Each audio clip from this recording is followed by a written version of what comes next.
por isso, criança que tem, às vezes, um grau de imaturidade alimentar, ela pode estar mais sujeita a engasgar. Então, o alimento vai para o, em vez de ir para o lugar correto, para o lugar da comida, vai para o lugar da respiração.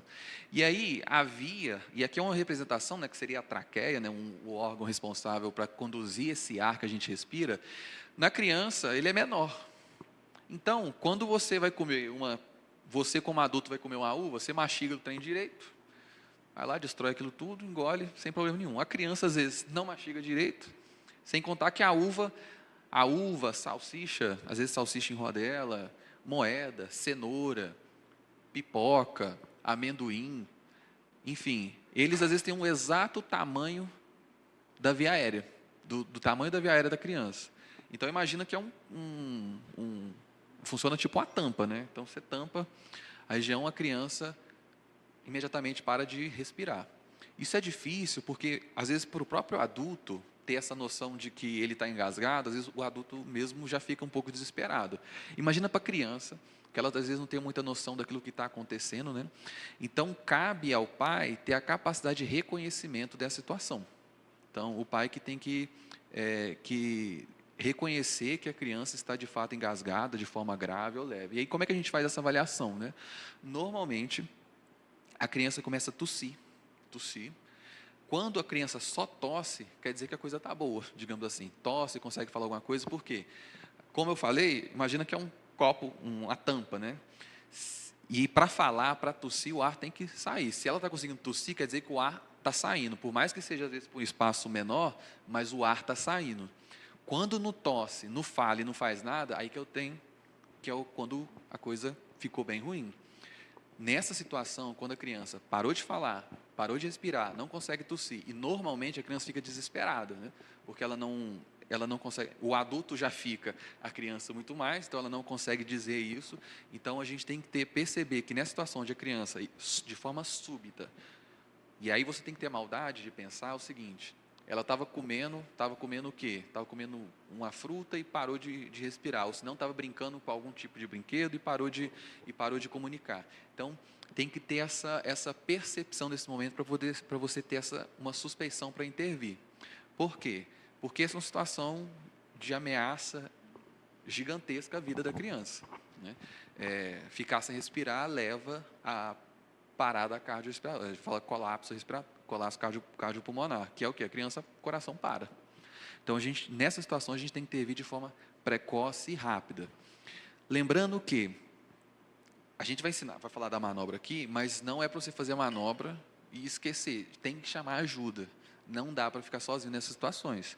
Tem que colocar alguém, grita alguém, ou se não, pega a criança, vai fazendo, vai gritando para chamar alguém, porque é uma situação de emergência e precisa chegar uma equipe avançada, que a gente fala, né, a equipe com médico, enfermeiro e tudo mais, porque essa criança vai precisar de cuidados após isso, às vezes observação e tudo mais. Mas,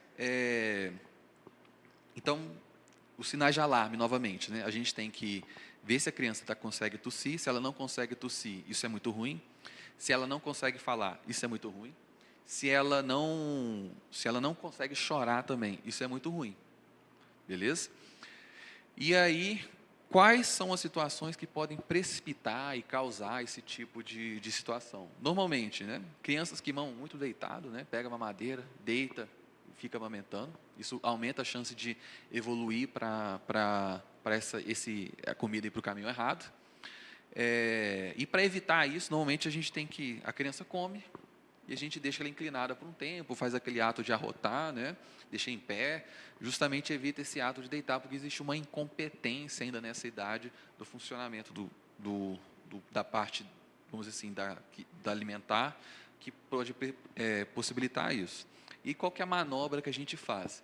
Então, e aí, só para orientar, né? Criança que está tossindo, está chorando e está achando ruim, ela engasgou, mas não necessariamente ela tá na pior situação. Essas manobras aqui servem para quando a criança praticamente parou de fazer tudo. Parou de chorar, parou de tossir, parou de falar. Ela praticamente só está imagina que está com a via totalmente tampada. E quais são as medidas? A gente tem uma diferença por idade, né? Menores de 1 ano e maiores de 1 ano. Até eu estava vendo, sofreu uma atualização recente, agora em 2025, isso. que maiores de 1 ano a gente fazia um pouquinho diferente. Mas para menores de 1 ano, a posição é justamente aquela. Você pega a criança, normalmente a gente às vezes coloca o bracinho, as perninhas da criança aqui, né? Passa as perninhas aqui, o braço aqui, estica, né? O queixo fica nessa região aqui mais ou menos, né? Para o pescoço ficar esticado, porque se você ficar assim, o pescoço assim também, não vai sair adequadamente, né? Você acaba fechando. Então você tem que estender o pescoço para justamente abrir aqui. Quando você faz assim, você tenta, por exemplo, tem paciente nosso, né, que às vezes está com o pescoço assim, ele não respira direito, ele começa a saturação a quantidade de O2 no sangue, de oxigênio no sangue começa a cair. Então você abre e você resolve o problema. A mesma coisa aqui, você tem que pensar que foi comida para o lugar errado, então você tem que abrir, tem que esticar, e aí o que a gente faz? Bater nas costas. Normalmente, a gente usa o dorso, a parte de trás da mão, e a gente bate entre os ossinhos desses dois principais ossos aqui na parte de cima, e bate com força. Não é no sentido é como se estivesse empurrando, você bate empurrando, entendeu? É um impacto relativamente forte, não tem intenção de machucar a criança, obviamente, mas a gente tem que pensar o seguinte, o risco de machucar ela é menor do que o risco do alimento dentro da garganta. Ou seja, se bater um pouco mais forte ali e eventualmente ela vai ficar com dor, obviamente, disso, o risco disso é menor do que o alimento na boca. Então, a gente tem que fazer isso. E aí, a gente faz 5 vezes, então bateu 1, 2, 3, 4, 5, virou a criança. Então, a criança que estava de barriga para baixo, com a barriga encostada, né, no seu braço, você vira essa criança, normalmente... porque senão eu vou ficar mostrando, vai ficar... Dá para me ouvir? Normalmente, o que a gente faz, né? Então, as perninhas da criança estão aqui, os bracinhos, a criança com a cabeça estendida, a gente, 1, 2, 3, 4, 5, a gente vira ela, literalmente vira ela, e faz aperta o peito dela. Normalmente, vou usar uma boneca.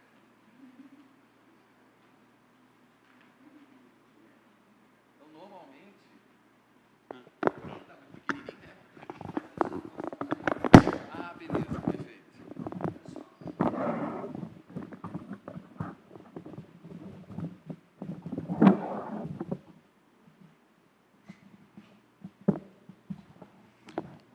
Beleza. Então, normalmente, o que a gente faz, né? Engasgou, confirmando que engasgou, igual eu falei, né? As perninhas aqui está muito pequeno, obviamente, mas esticou o pescoço, coloca o queixinho, né? Aqui empurra, para justamente abrir. 2, 3, 4, 5. Bate justamente alto, né? A gente tem aqueles 2 ossos aqui da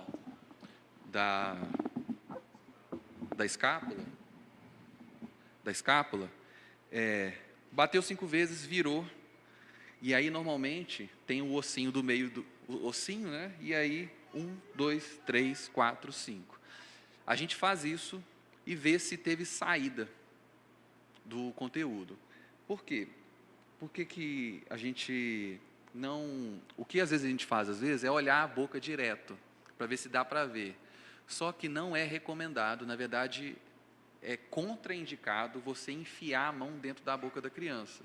Porque normalmente o que acontece na situação é você acabar empurrando mais. Então você acaba que a criança, eventualmente você empurra mais e a criança vai ficar mais tempo até sair isso. Então não é recomendável você enfiar o dedo lá dentro da boca da criança para tentar puxar. Quando a gente faz, a gente usa de um tipo de pinça, que a gente pega a pinça e tira. Que aí dificilmente o pai vai ter isso na mão, ou senão a gente vai pelo canto da boca, literalmente passando pela bochecha para tentar puxar, para justamente pegar por trás do alimento. Mas nunca você só faz isso se você estiver vendo, porque se você não estiver vendo, o que você vai fazer é empurrar o alimento mais para dentro. E aí, ao invés de te ajudar, lembra da questão que eu falei, né? Não evitar erros. Ao invés de te ajudar, você vai atrapalhar. Então, às vezes, se só fazer isso, você já consegue resolver. E como a criança vai ficar meio para baixo assim, a própria gravidade vai ajudar a tirar isso da boca. Então, nunca faça essa questão de enfiar a mão dentro da boca da criança de forma cega. Então, novamente, criança engasgou, criança pequenininha, não fala, não orienta, mas você encontrou ela assustada, sem falar, sem tossir, sem fazer nada, estava comendo, ou se não estava brincando com algum brinquedo menor, você ficou na suspeita, faça a manobra, né? E aí chama ajuda, obviamente, vê se não tem algo na boca de forma muito evidente, faz a manobra. 1, 2, 3, 4, 5, virou. 1, 2, 3, 4, 5, viu? Faz, quando que eu vou fazer isso? Até quando eu vou fazer isso? Até sair da boca ou a criança desmaiar. Então, você não para enquanto não sair ou só se a criança desmaiar. E aí, se a criança desmaiar, aí muda um pouco a história, porque nessa situação a gente muda, vamos dizer assim, o racional. A gente está falando de uma criança que ficou tanto tempo sem respirar que perdeu a consciência. E normalmente na situação a gente está numa situação mais grave ainda, então a coisa evoluiu para algo mais grave ainda, e aí nós normalmente fazemos agora massagem, começa a fazer massagem cardíaca, que é semelhante, né? São 2 dedinhos, crianças pequenininhas, né? São 2 dedinhos, e fica fazendo até a ajuda chegar, entende? Para crianças maiores, nas quais, né, já consegue, às vezes elas conseguem até, você vai ter um grau de suspeição às vezes mais fácil, porque às vezes ela fala, ela parou de falar, ela às vezes ela mesma consegue levar a mão na boca. Nessa situação a gente vai fazer o quê? Da mesma forma, viu a boca, não consegue ver nada, não enfia a mão na boca. Se você consegue ver e está muito claro, vai só pelo canto, mas não é tão recomendável assim. Vai só pelo canto, porque existe grande chance de você empurrar isso para dentro. Mas aqui, quando a criança é maior que 1 ano, a gente não consegue colocá-la aqui no braço muitas vezes, né? A gente não faz isso então. Então, atualmente, o que é recomendável é você dar 5 tapas nas costas, como fazia antigamente, né? Os pais pediam para levantar os braços e bater nas costas, né? É semelhante àquilo mesmo, 5 tapinhas nas costas, forte, da mesma forma, com pressão. E a gente vai fazer uma manobra chamada manobra de Heimlich, né? Essa manobra era um movimento em J, que você coloca na boca do estômago da criança, a mão fechada assim, né, como se fosse um punho, na boca do estômago da criança, tampa com a outra e faz um movimento em J. Isso dói muito, dói bastante. Só que lembra que o risco da respiração, da parada de respirar, é maior do que a dor que você vai causar. Então você tem que fazer. E normalmente o mesmo esquema. 5 tapinhas nas costas, 5 movimentos, vê se saiu. Só para quando você vê que saiu o negócio, ela voltou a respirar, voltou a falar, ou para só quando ela perde a consciência. Nessa situação a gente muda, a gente não está mais preocupado em tirar a gente não está mais preocupado nessa situação de tirar o material, seja o que for, né, da respiração. A gente está preocupado do coração dela parar. E aí a gente começa a fazer massagem. O Abner vai falar um pouquinho disso, tem afogamento, então não entrei tanto detalhe nisso, porque vai entrar um pouquinho na próxima. Eu acho que é isso. Alguém tem uma dúvida, fazer uma pergunta?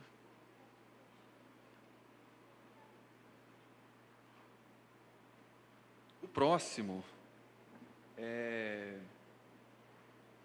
beleza. E aí, só um ponto. Criança, uma situação, né? Vamos supor que você fez as manobras, a criança começou a tossir. Começou a falar. Você continuou fazendo? Não. Porque, teoricamente, se ela voltou a tossir, quer dizer que conseguiu mexer. Você conseguiu mudar a posição de onde estava aquele alimento, ou seja, aquele objeto, e aí o risco maior, teoricamente, passou. Você tem que ficar do lado dela ali observando e incentivar ela a tossir, ó, tosse, porque a tosse às vezes é o que vai terminar de expulsar aquilo tudo. E aí tem que ficar do lado ali, novamente, tem que chamar o SAMU, liga aí para 192, enfim, tem que chamar ajuda, não pode deixar de chamar ajuda. É uma emergência muito grave, a criança tem que ficar em observação depois, tem que ser avaliada depois. Beleza? E a outra coisa, e é um pouco meio... A gente tem até um exemplo na Bíblia disso, né? Em 1 Reis 3,16, que vai dizer daquelas duas mulheres, as duas mulheres que uma teve filho, a outra teve filho três dias depois, elas foram dormir, o filho de uma morreu e o filho da outra Aí essa que perdeu o filho, acordou de noite, pegou o filho da outra, enfim, foi essa confusão e foi diante a Salomão para fazer a disputa pela criança, né? São situações que podem acontecer. Crianças, elas não devem dormir na mesma cama que os pais, por alguns motivos. Às vezes o pai dorme em cima da criança, às vezes o pai dorme com coberta, travesseiro, aquele monte de coisa assim. Isso, para a criança, é um grande risco. A gente tem que pensar que a criança, a gente não entende muito bem o que eu vou falar aqui, a gente não sabe muito bem por que isso acontece. Nós temos um negócio que chama síndrome da morte súbita do lactente, que a criança, ela morre durante o sono. A gente sabe que a posição que a criança dorme e os objetos que estão na caminha dela são fatores que podem provocar. Mas, apesar disso, algumas crianças, mesmo sem esses fatores de risco, podem evoluir para isso. Então, o que é isso? A criança ela simplesmente meio que para de respirar durante o sono. Ela para de respirar, e a gente tem várias hipóteses, várias teorias para isso, mas não vem muito ao caso. Mas a gente tem medidas de prevenção para isso. Então, a gente sempre fala, né, que o berço precisa parecer vazio demais. Tem que parecer que o berço da criança não tem nada. É literalmente o colchão duro e as gradezinhas e tudo mais. Não precisa de lençol, não precisa de um monte de coberta, até porque tem existem algumas teorias que acham que o aumento da temperatura da criança esteja associado a isso também. Então, a criança não precisa ficar cheia de coberta, como se fosse tivesse morrendo de frio, né, digamos assim. Então, a gente tem que deixar o berço o mais limpo possível. Dormir com os pais não é adequado, né? Nessa situação, nessa passagem da Bíblia em específico, a criança dormiu com os pais e morreu, né? É uma coisa diferente um pouquinho, mas é uma situação que ilustra o mesmo problema da criança estar numa situação com os pais e aí ela é impedida de respirar. Às vezes ela não consegue virar no próprio leito, dormir de lado não pode, dormir de barriga para baixo também não pode, é barriga para cima, não precisa de travesseiro, a criança não vai achar ruim ficar com travesseiro, ficar sem travesseiro, ela não vai reclamar disso, tá bom? O berço tem que ser próprio. Existe alguns que falam que dormir no mesmo quarto dos pais existe menor risco de acontecer, mas não pode ser na mesma cama, não se divide cama com criança, ela tem que dormir sozinha para justamente evitar isso. E isso é um caso, e por que a gente faz recomendação? Alguns dados demonstram que isso ocorre, na década de 90, acontecia de 90 a 100 casos a cada 100 mil. Nos Estados Unidos acontecia mais de 4.200 casos por ano desses episódios. Depois que só fez essas medidas de dormir de barriga para cima, isso reduziu para 1.000, em torno de 1.200. Então, é uma medida muito simples, são medidas muito simples, que diminuíram de forma muito importante o risco desse quadro. Então, criança na hora de dormir, barriga para cima, sem nada no leito, colchão duro mesmo, não tem problema, o colchão tem que ser duro, e não dormir com os pais, beleza? E um outro ponto, e aqui, beleza, vamos supor que eventualmente a criança se acordou, a criança está numa situação de não estar respirando, não estar em contato, né? Emergência imediatamente, e aí nós vamos iniciar novamente, as manobras, né? As manobras, 2 dedinhos, e aí vai depender, obviamente, do tamanho da criança, né? Crianças maiores, a gente usa toda a região da mão, essa região da mão, justamente no meio do peito, né? E aperta, né? Digamos assim. Tem às vezes uma lógica disso, só que o mais importante, a gente brinca que o mais importante é fazer do que não fazer. Então, falar, mas tem que fazer, afundar 4 centímetros, não sei o que, isso às vezes você fica pensando muito nisso e não resolve. O que é mais importante é você fazer, começar essa manobra, ligar para mais rápido possível para a emergência, porque a gente precisa da emergência da situação, e que iniciar as manobras, né, normalmente. Criancinha muito pequena, 2 dedinhos no meio do peito, afunda. Normalmente afunda os 4 centímetros, 2, 3 dedos, né? 2, 3 polegares, 2 polegares. E crianças maiores, né? Que é normal, isso não é comum de crianças maiores, esse quadro, né, de morte súbita, ele normalmente são crianças menores de 1 ano, mais comumente crianças menores de 6 meses. Comum assim, né, que são coisas extremamente raras, né? Eu falo comum no sentido de quando a gente encontra nessa faixa etária, tá? E aí é uma outra coisa que a gente tem atenção é falta de ar. Falta de ar, criança é muito comum ficar gripada. Tá? É comum criança ter até 14 episódios de gripe por ano, 12, 14 episódios de gripe por ano. Não é uma coisa incomum criança estar gripada. Então, por isso tem às vezes criança que parece que está o ano todo gripada. Justamente porque imagina que ela estava dentro da barriga da mãe, protegida, vamos dizer assim, de todo tipo de bactéria, vírus existente, e agora não, ela está exposta a isso, então todo dia ela encontra alguma coisa diferente que o corpo dela está lá brigando o tempo todo. Então é comum criança ficar gripada. Ficar gripado, às vezes, por várias vezes, não necessariamente é um problema. Não necessariamente é um problema. O que a gente tem que ficar alerta são sinais de falta de ar que são alarmantes. Normalmente, criancinha fica cansadinha, né? Você vê que ela começa a dançar a barriga, né? Começa a respirar tão rápido que a barriga parece estar dançando, né? Você vê que ela começa a marcar na hora de respirar, né? Começa a afundar as costelas. Ela respira com tanta força que afunda. Às vezes até o nariz fica dançando junto com a respiração. Ou se não, fica respirando muito rápido muitas vezes. Essas são situações de alerta que você tem que procurar atendimento. Gripar por si só, está com o nariz escorrendo, tem um pouco de tosse, isso por si só não é necessariamente algo de alarme, mas começou a apresentar esses sinais em que está muito cansada para respirar, a barriguinha está dançando na hora de respirar, está respirando muitas vezes. Na hora de falar, por exemplo, parece que até nem consegue falar direito, né? Tem criança que vai conversar com você, ela fala só palavras, né? Pai, aí ela respira um pouquinho, mãe, vai falando por pedaços, digamos assim. Então, são sinais de alarme, mas você tem que procurar atendimento médico. Não é algo que você tem que intervir no momento ali, diferente do engasgo, tá?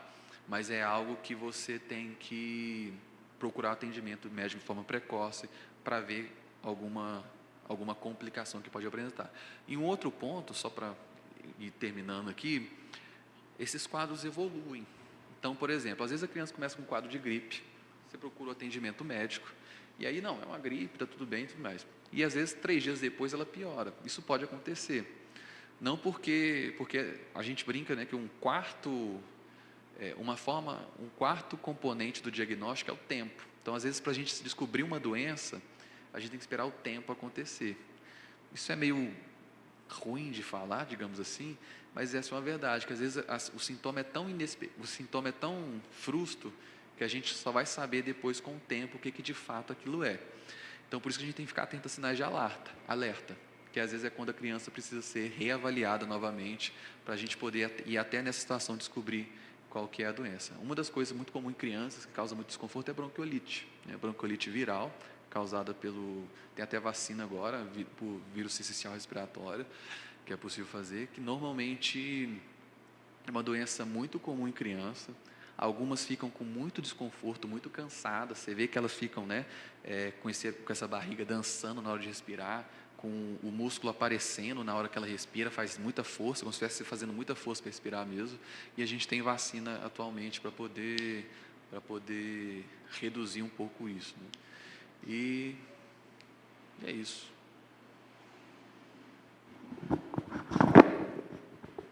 Ótimo. Vocês preferem dar uma pausa de 5 minutos agora, para a gente ir no banheiro, beber uma água, ou vocês preferem continuar até o final e depois a gente faz essa parada? Preferem continuar? Maravilha, vamos então seguir com os demais tópicos que a gente preparou. E só lembrando que assim, as emergências em crianças são muitas. E a gente não iria conseguir falar, obviamente, de todas, a gente tentou trazer as mais prevalentes, ou seja, as mais comuns. E caso não tenha um outro tópico aqui, vocês ficam à vontade para perguntar, para tirar dúvidas de uma situação que ouviu falar, viu na internet, enfim. fiquem totalmente à vontade também para interromper no meio e tirar a dúvida. O próximo tópico que a gente separou foram os afogamentos. E provavelmente todo mundo aqui já ouviu falar de algum episódio de afogamento e com algum parente, com algum vizinho. E assim como o Abraão já falou no começo da apresentação, a gente, quando trata de faixas etárias diferentes, a gente trata de riscos diferentes, necessariamente de riscos diferentes. Por quê? A forma com a qual uma criança de 12 anos se afoga é totalmente diferente do que uma criança de 8 meses se afoga. E as consequências também são muito diferentes, porque o cérebro da criança, principalmente de até 2 anos, é um cérebro ainda imaturo, um cérebro muito mais suscetível a lesões. Então, a recuperação também dela pode ser uma recuperação até melhor do que uma criança de 12 anos. Basta você pensar que um machucado no idoso, ele tem um tempo de recuperação que é prolongado. Um machucado na pele mesmo, uma cicatrização. Já numa criança, ele tem um tempo de cicatrização muito mais reduzido, porque são fisiologias diferentes. Então, pensando na criança menor do que 1 ano, a gente sempre vai lembrar e aí, para todos que foram pais e lembram dos marcos do desenvolvimento, a criança começa a engatinhar por volta de 9 meses e começa a dar os primeiros passos por volta de 1 ano. Ainda com apoio, mas ela começa já a dar os primeiros passos por volta de 1 ano. Então, o que isso significa na prática? Que a criança menor do que 1 ano, ela vai se afogar com pequenas quantidades de água. Então, vai ser uma banheira que os pais acabaram de dar banho e, por um descuido, enquanto estava preparando a roupa, a criança curiosa, ela vai querer voltar, porque o momento do banho para ela significa muito mais diversão, significa um lazer. Então, ela vai voltar imediatamente para essa banheira. E essa banheira ainda cheia, a criança vai chegar. E veja bem, uma criança de 1 ano, ela consegue se virar da posição supina, né, que é a posição com as costas deitada, para uma posição em prona, que a gente chama, que é uma criança com os 4 apoios. Só que isso no meio sólido, no meio físico, da cama, no colchão, no chão, na água, isso é totalmente diferente. Então, a criança que cair numa banheira, uma criança com 8, 9 meses que cair numa banheira, ela vai ter muita dificuldade de se virar e, eventualmente, vai se afogar. Eventualmente não, comumente vai se afogar. A gente tem, por ano no Brasil, em média, 6.000 mortes por afogamento. Dessas 6.000 mortes, 1.500 são em crianças, aproximadamente 1/4. Então, a gente tem no Brasil cerca de 4 crianças que morrem por dia por afogamento. 4 crianças por dia. Então, isso é uma coisa extremamente comum. Então, pensando em crianças menores do que 1 ano, baldes, banheiras, até mesmo no vaso sanitário, qualquer mínima quantidade de água já é suficiente para um acidente fatal com essas crianças. Então, as principais medidas de prevenção, obviamente, vão ser não deixar essas crianças terem contato com esses meios. Terminou de tomar banho, esvaziar a água da banheira, terminou de usar o balde em casa, esvaziou, fechou o vaso sanitário. Então, essas são as principais medidas. Agora, entre 1 e 4 anos, a gente já está falando de crianças que são muito mais espertas, crianças que já andam, e principalmente depois de 2 anos, crianças que já correm. Então, é a criança que vai estar no sítio, em casa, eventualmente na casa com piscina, no sítio, numa colônia de férias, na escola, no clube, e é a criança que os pais se descuidaram por 2 minutos, e ela voltou para a água correndo e os pais não viram. Pouco depois que a gente se formou, em 2022, eu trabalhei num hospital aqui no interior de São Paulo mesmo, lá em Águas de Lindóia. E Águas de Lindóia, para quem conhece, é uma região que tem muitos parques aquáticos ali ao redor. E num desses plantões, chegou uma criança de 4 anos, o nome dela era Benjamin, eu lembro que tinha praticamente a mesma idade do meu sobrinho e tinha o mesmo nome também. Os pais estavam de férias, eles passaram quase 1 semana nesse parque aquático, e a criança, sempre com boia, sempre com os pais próximos, eles passaram ali 1 semana toda bem, brincando, tranquilo, e na hora de ir embora, quando eles estavam guardando as boias, guardando as malas, enfim, naquele parque aquático, eles descuidaram da criança por minutos. E quando foram ver, isso coisa de muito poucos minutos mesmo, a criança estava na piscina, já boiando. Então, ela foi trazida imediatamente do local do clube, né, daquele sítio, onde até o hospital eram uns 20 minutos. A criança foi sendo reanimada do local do clube, do parque aquático, até o hospital, foram 20 minutos. Chegou lá, a gente reanimou por mais 1 hora, e não teve sucesso, no final das contas. Infelizmente, a criança, com 4 anos, ela acabou indo a óbito. Eu lembro que foi a única declaração de óbito que eu preenchi de uma criança, graças a Deus, na minha vida. Também não trabalhei muito mais com criança depois disso, mas o que me marcou muito nessa situação foram 2 coisas. O primeiro, o desespero dos pais, assim, um desespero absoluto por uma situação que realmente já não é possível de ser remediada. A criança foi reanimada por 20 minutos, depois por mais de 1 hora, foi entubada, enfim. Fizemos tudo o que podia ser feito e a criança ela não retomou a circulação espontânea, ela acabou evoluindo mesmo para óbito. E a segunda coisa que me marcou bastante foi que não foi no primeiro dia, não foi no segundo dia, foi justamente naquele período que eles estavam indo embora, organizando as malas, guardando as boias para voltar para casa. Eles eram de São Paulo e tinham vindo para Águas de Lindóia para passear no feriado.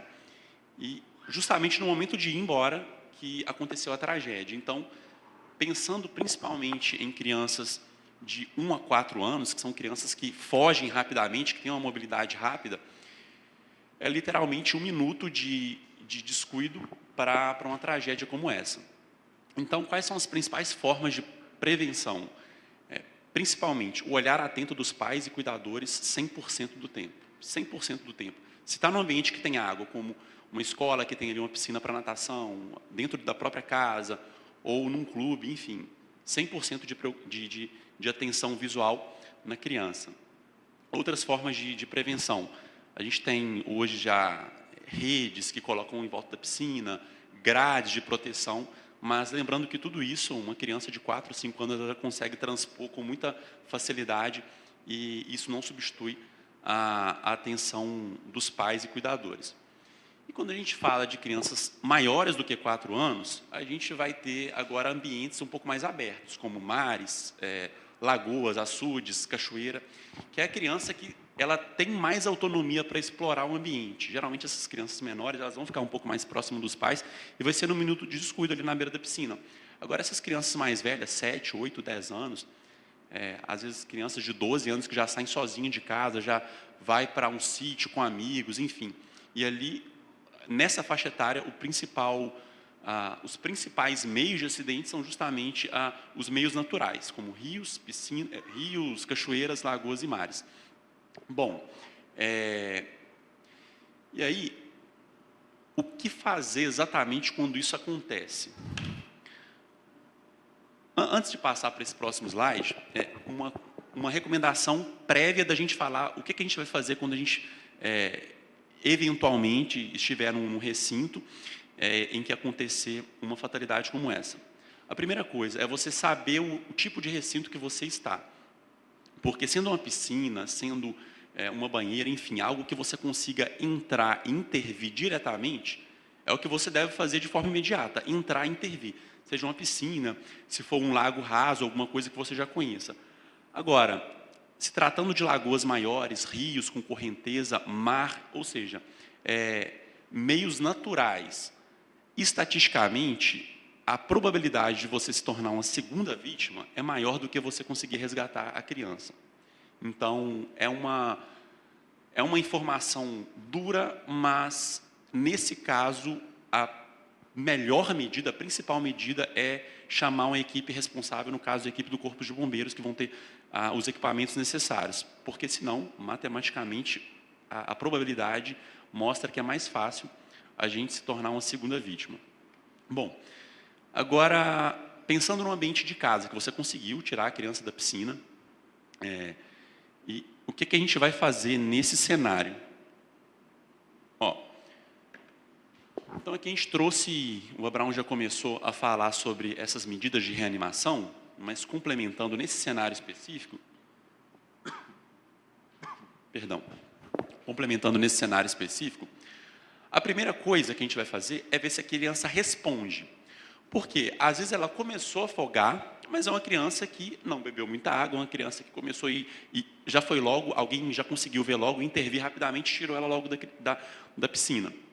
Então, essa criança, você vai basicamente deixar ela de lado e esperar, não precisa fazer muita coisa.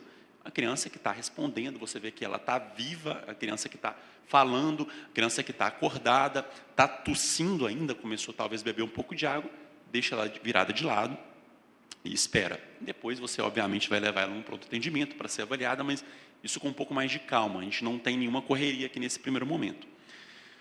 Agora, o segundo cenário, tirou ela da água, a criança não está respondendo, a criança está desmaiada. A primeira coisa que a gente vai fazer é avaliar se ela está respirando. Então, você vai olhar ativamente no tórax dessa criança. Essa criança está tendo movimento de respiração no tórax? Porque existem duas situações aqui. A parada respiratória, né, e a parada cardiopulmonar, que é a PCR. É possível que uma criança esteja sem respirar, mas o coração dela ainda está batendo. Mas o contrário não é possível, que é uma criança que teve uma parada cardiorrespiratória, até o próprio nome já é até junto, porque não tem como você ter uma parada só cardíaca e continuar respirando. Então, prestem bem atenção nesses dois cenários. A criança que está só parando de respirar e a criança que está sem pulso, que é o que a gente vai tentar fazer. Então, pegamos a criança, ela está desacordada. Vimos que ela não tem movimento respiratório, o tórax dela não expande, não volta, ou seja, ela não tem movimento respiratório. O que a gente vai fazer? A gente vai tentar 5 ventilações de resgate. O que são essas 5 ventilações de resgate? É exatamente isso que está sendo mostrado na primeira foto. Tá? No meio intra-hospitalar existe equipamento para isso, obviamente ninguém vai ficar tendo isso em casa. Então, é literalmente a respiração boca a boca. Em crianças menores de 1 ano, a boca do adulto ela deve cobrir tanto a boca quanto o nariz da criança. Pensa que crianças menores de 1 ano têm a cabeça muito pequenininha, então você vai cobrir toda essa superfície da boca e nariz. Criança maior do que 1 ano, não. Você vai só cobrir a boca mesmo. E aí você vai soprar com força para ver o tórax dela expandindo 5 vezes, como se fossem 5 incursões respiratórias. Bom, feito isso, você vai fazer uma coisa que é checar o pulso. O que é checar o pulso? É ver se essa criança tem circulação. E qual é o melhor local para fazer isso? É aqui na região do pescoço. Eu sei que isso não é tão simples quanto parece ser falando, mas se todo mundo colocar a mão aqui no pescoço, um pouquinho aqui de lado, você vai perceber uma pulsação. Então, é justamente essa pulsação aqui, mais ou menos no meio do pescoço, que a gente vai buscar. Tem 2 músculos aqui na região do pescoço, você vai separar eles um pouquinho, que você vai chegar até mais perto da artéria. E veja bem, isso que eu estou dizendo já é uma coisa corriqueira para quem trabalha com saúde de forma geral, mas não é tão simples para quem não está tão habituado. Então, é até bom vocês verem isso em casa, tentarem bem. Agora eu estou percebendo, assim como você tem esse pulso aqui do lado do braço, aqui ele fica muito mais forte. Então, é aqui que a gente vai averiguar se a criança tem ou não tem pulso. Por quê? Se a criança tem pulso e não está respirando, a gente está falando de quê?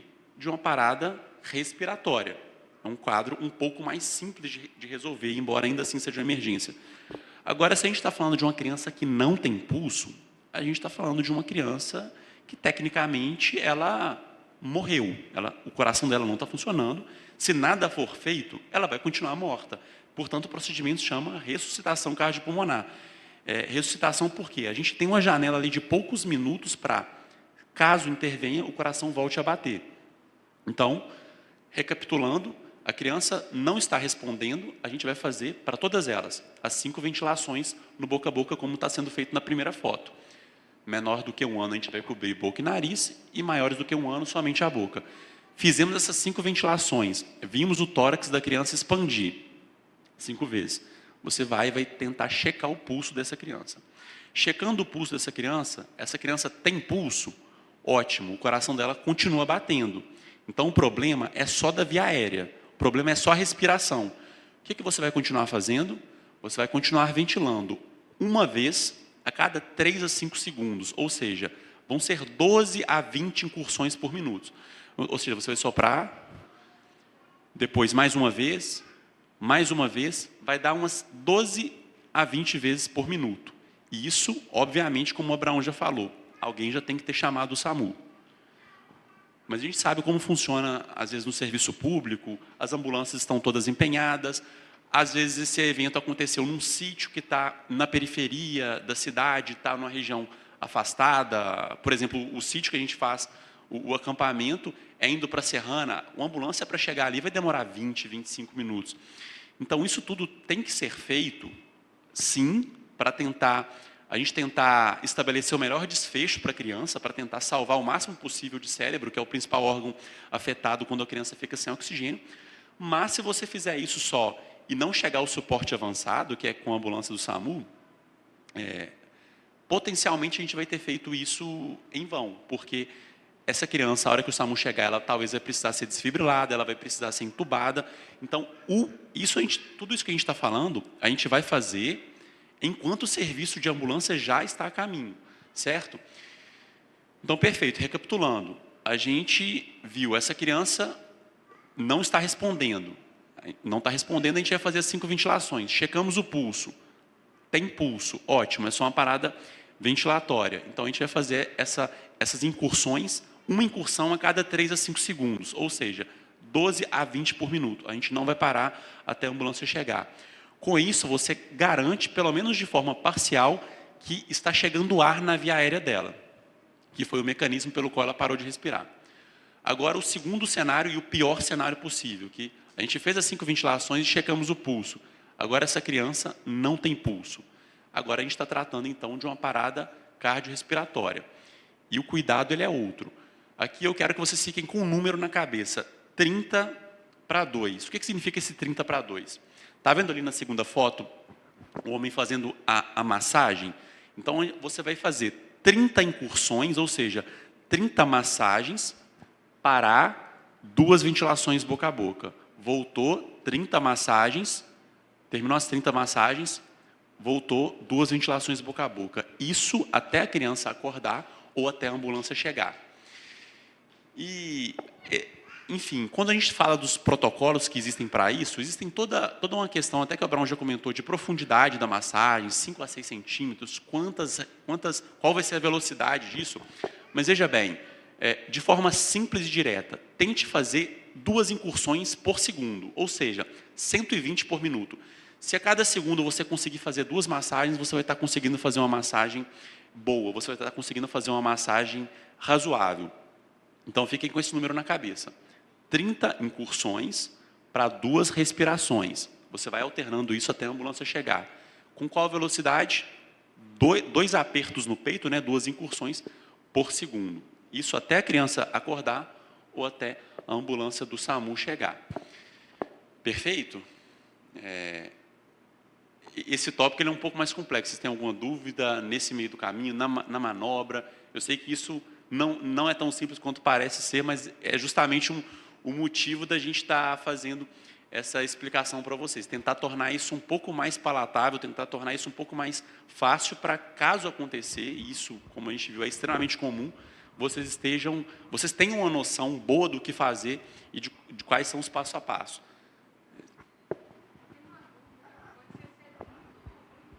Não, fica à vontade.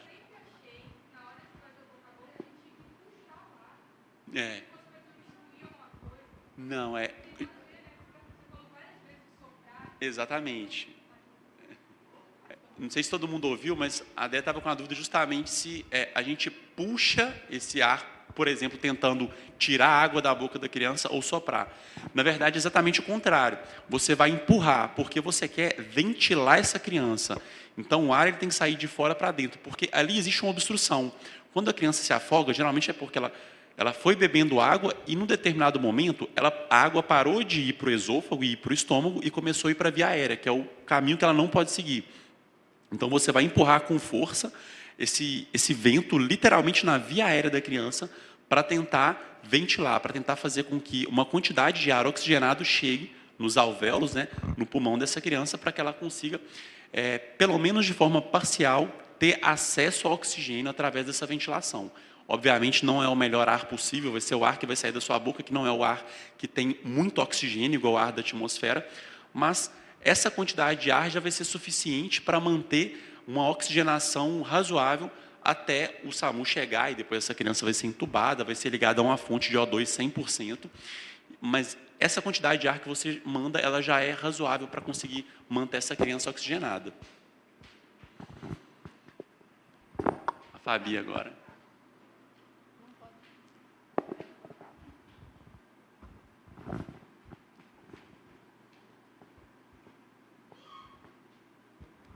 A gente falou da demora do SAMU, né? Sim. Dependendo, né, da distância que você tiver. Quando você liga para um sistema desse de emergência, até que a ambulância chegue, o profissional ele está ali, ele vai te orientando sobre essa situação emergencial, ele vai falando com você o que fazer, ou ele só envia uma ambulância e seja o que Deus quiser? Sim, isso é muito interessante porque realmente depende muito do dia e da ocorrência. Certo. Porque, principalmente, pensa numa cidade igual Ribeirão Preto, que tem muitos eventos e que tem muitas chamadas. Nesse cenário, é inviável para o operador, para o regulador, ele ficar o tempo todo no telefone. Até porque ele não consegue ter a certeza do que você está fazendo exatamente, ele não consegue ter o feedback disso. Então, na maioria das vezes, isso pela vivência que a gente já teve, inclusive na faculdade, passando por cenários como esse, é que, infelizmente, não tem de rotina esse acompanhamento durante o telefone. Em algumas situações, a gente sabe que sim, o regulador ele consegue ficar, mas pela demanda do serviço, pela superlotação e pela quantidade de ligações, a função prioritária dele é acabar direcionando mesmo as ambulâncias para as emergências do que propriamente ficar em uma ocorrência só no telefone. Tá, e aí uma outra pergunta já. À vontade. A gente, entendendo essa dificuldade do sistema público de saúde, qual que seria a vantagem de pegar essa criança e sair correndo com ela para o hospital?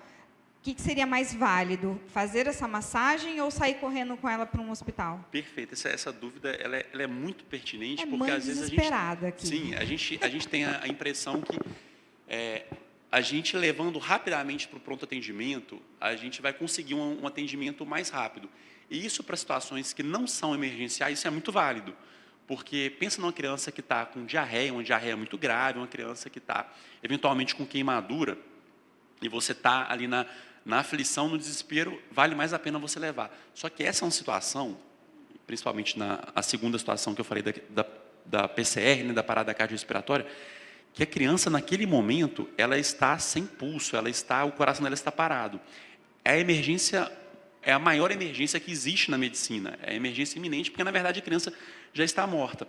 Então, você levar ela e passar 20 minutos sem a massagem, você vai piorar muito o desfecho da criança, porque vai ser 20 minutos que o coração dela vai ficar sem bombear sangue. Porque, veja bem, quando você está fazendo a massagem, você garante que o coração da criança continue bombeando, pelo menos de forma parcial, o sangue.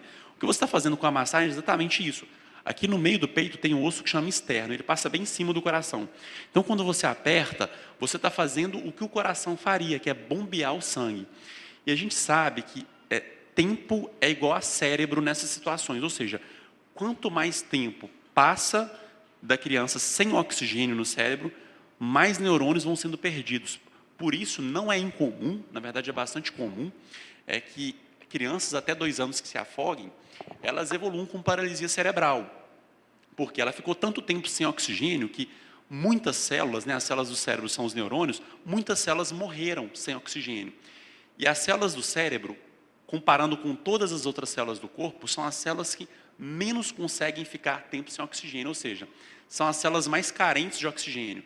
Então, se a gente passa aí 20 minutos, vamos supor que aconteça num clube que fica a 20 minutos da cidade, essa criança, 20 minutos sem reanimação, é uma criança que pode até chegar no hospital, ser reanimada e pode voltar à circulação. Só que essa criança é uma criança que, de forma quase que cabal, ela não vai voltar a andar, não vai voltar a comunicar, ela vai ficar uma criança em estado vegetativo por toda a vida, a depender do tempo que ela demorou para receber essa assistência. Ao passo que não. aconteceu o evento agora, você conseguiu começar a reanimar ela agora enquanto a ambulância vem, você já garante que o cérebro da criança vai ser perfundido, pelo menos de forma parcial. A gente sabe que, obviamente, não vai ser igual o coração batendo sozinho, mas pelo menos de forma parcial, esse cérebro vai continuar recebendo sangue, vai continuar recebendo oxigênio, inclusive, a ponto de você conseguir esperar a ambulância chegar, e a hora que ela chegar e receber toda a assistência, tubo com oxigênio, e ser levada para o hospital depois, essa criança consegue, isso vocês conseguem ver no YouTube, exemplos disso, criança que ficou sendo reanimada quase 1 hora, e a criança voltou a 100%. Então, a gente não está falando somente no desfecho final, se é viver ou morrer. A gente está falando também na qualidade do que vai ser a vida dessa criança, porque uma criança com paralisia cerebral, eventualmente, vai precisar de traqueostomia, gastrostomia, a criança não vai ter interação nenhuma, é como se fosse um AVC, entendeu? A criança literalmente perde parte do cérebro quando ela está sem oxigênio. E você já fazendo a reanimação, você consegue garantir que parte desse oxigênio chegue ao cérebro da criança. Ela pode perder uma pontinha do dedo isquemiado, pode perder uma parte do intestino que ficou, só que são funções secundárias. O mais importante aqui é tentar salvar o cérebro dessa criança. Certo?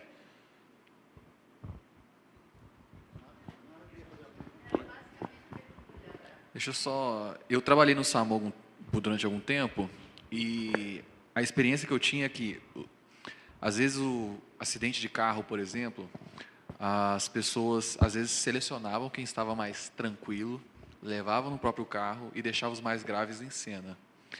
E, direto, as pessoas que eram transportadas pela população, elas, infelizmente, morriam e as que eles achavam que estavam mais graves sobreviviam. Isso porque, às vezes, naquele processo falei no começo, né, às vezes, evitar erros é importante. Então, às vezes, nesse processo de manipulação que a gente faz nessa situação, às vezes, em vez da gente ajudar, infelizmente, atrapalha.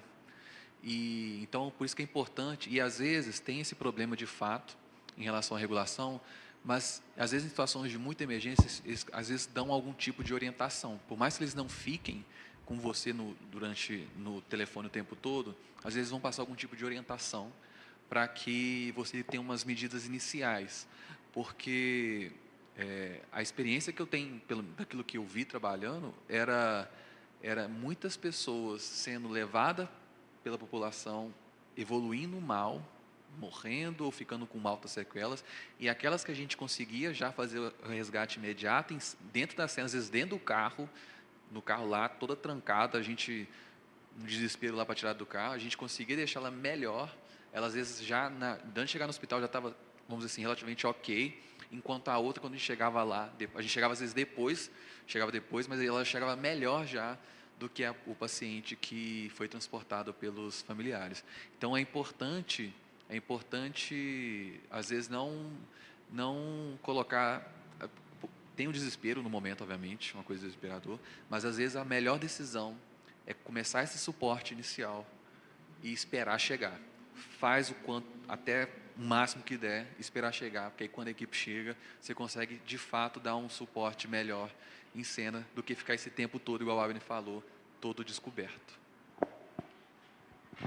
Essa massagem cardíaca é só após 4 anos, tem alguma idade, ou para bebê também? Para bebê também. Procedimento. Perfeito. E uma coisa que o Abraão até já começou falando, ela muda um pouquinho, porque veja na segunda foto, quando a gente está falando de crianças maiores, principalmente crianças maiores do que 1 ou 2 anos, são crianças que o tórax é maior, são crianças que você vai ter dificuldade para comprimir.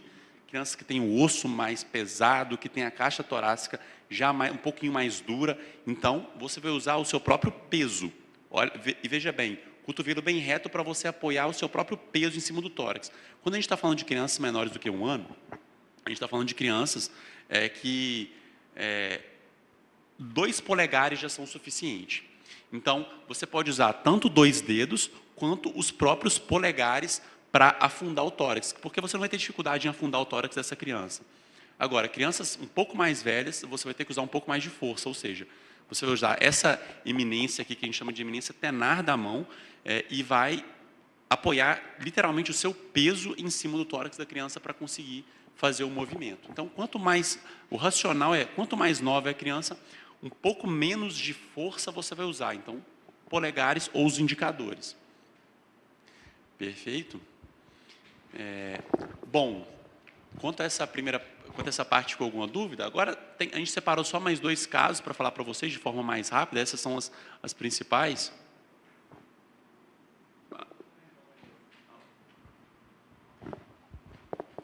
Só um comentário também. Eu acho que é interessante porque para a gente é mais comum reconhecer uma pessoa que está parada ou não, uma criança, mas eu já vi vídeo na internet que circula e é famoso. Às vezes você vê uma pessoa, seja criança ou seja adulto, que a população está ali reanimando ela e a pessoa mexendo os braços e, né, na verdade, não estava parada nada. Sim. Né, mas às vezes estava um pouco sonolenta, confusa, outro quadro, e as pessoas confundem o que é uma parada e reanimando e segurando ela para ela não se movimentar. Então, se a criança está se movimentando, né, seja uma criança, seja um adulto ou um idoso, está se movimentando os braços, está se mexendo, querendo sair, ele não está parado. Então, não é para fazer essa massagem, que ela é muito dolorida. Exatamente. A principal coisa é reconhecer essa parada para ver se a criança tem impulso ou não, porque senão a gente vai estar ali empurrando no coração que já está batendo, você vai estar atrapalhando o coração que vai estar batendo já. Só linkando novamente um pouco com a questão da obstrução da via aérea por alimento, por exemplo, aqui no afogamento você tem graus, né? Então, por isso que o Abner falou dessa questão da avaliação, se a criança só tossiu e tudo mais. Na obstrução, quando a criança está daquele jeito, sem tossir, sem falar, e ela perde a consciência, ali você pressupõe que ela já estava em parada respiratória. Quando ela estava sem respirar, já estava em parada respiratória. Se ela perdeu a consciência, você pressupõe que ela já parou. Agora ela parou o coração também. Por isso que a gente muda a conduta de desobstruir, então de parar de fazer aquelas manobras, para reanimar também. Então aí você muda um pouco aí. E aqui, no geral, dessas obstruções de via aérea superior por corpo estranho, a gente nem, nesse ponto, a gente nem parte para uma questão de avaliar o pulso nesse momento, porque você já entende que ela não estava respirando, ela perdeu a consciência, então a coisa progrediu. Eu não respirava e agora eu não tenho mais consciência. O mais provável é que ela tenha parado, então você evolui de manobra. Em contrapartida, quando eu disse que a criança voltou a tossir, quer dizer o quê? Ela saiu de uma parada respiratória, ela voltou para uma área onde ela engasgou, um engasgo mais leve. Então, por isso que eu paro de fazer a manobra. Então, é sempre então, por isso que a criança pode ir para trás, para frente, enfim. Mas você nunca vai parar. Quando a criança para, tem a parada cardiorrespiratória, dificilmente você vai parar a manobra de reanimação que o Abner falou, da massagem com a mão e tudo mais. Dificilmente você vai parar. Porque ali chegou num momento que vai depender é melhor chegar toda a equipe para eles poderem falar para vocês, a não ser que tenha igual a situação que o Filipinho falou, né? Você não sabe de nada, a criança estava lá mexendo mais ou menos, você decidiu massagear ela. Isso aí é uma situação diferente. Mas se você tem muito bem definido esse quadro do afogamento, ou da obstrução de corpo, ou dessa obstrução de via aérea, que o paciente parou de se mexer, parou de fazer as coisas, aí dificilmente você vai parar, você só vai para frente. Perfeito. Então, seguindo para os 2 últimos casos que a gente separou para vocês, são as alergias graves. A gente tem a tendência de negligenciar um pouco a alergia, por todo mundo já ter apresentado algum processo alérgico, por todo mundo já ter visto alguém com alergia. Diferente do afogamento, a gente não tem os dados muito bem delimitados para falar para vocês quantos são os óbitos, mas na prática a gente vê que isso é extremamente comum. São as alergias graves, que evoluem com anafilaxia. E por que isso é tão importante em criança? O Abraão já comentou previamente sobre as infecções de via aérea. A criança está lá no útero, está muito bem protegida de tudo, de bactérias, de vírus e assim, também de alguns alérgenos no meio ambiente. Tá? Pólen, fumaça, fuligem, enfim, várias coisas que ela está protegida. Agora, na primeira infância, quando a criança vai sendo exposta a todas essas substâncias ao longo da vida, é o período que a gente tem o maior risco de reações alérgicas graves, que é a criança que vai comer pela primeira vez um fruto do mar, é a criança que vai comer pela primeira vez uma castanha, é uma criança que vai ser picada pela primeira vez por um marimbondo, por uma abelha, é a criança que vai receber uma vacina pela primeira vez. Então, pense que a criança ela é um ser que estava completamente protegida e agora ela vai ser exposta ao mundo de todas as formas possíveis, tanto pela pele, quanto pela deglutição, ou seja, o intestino dela que não funcionava, agora vai passar a funcionar, ela vai ter contato com alimentos que podem potencialmente causar uma alergia, ela vai inalar. Antes ela não respirava pelo nariz, a própria circulação da placenta garante que ela seja oxigenada. Agora é uma criança que vai respirar pelo nariz, então ela vai ter contato com pólen, com uma diversa quantidade de substâncias que ela não tinha.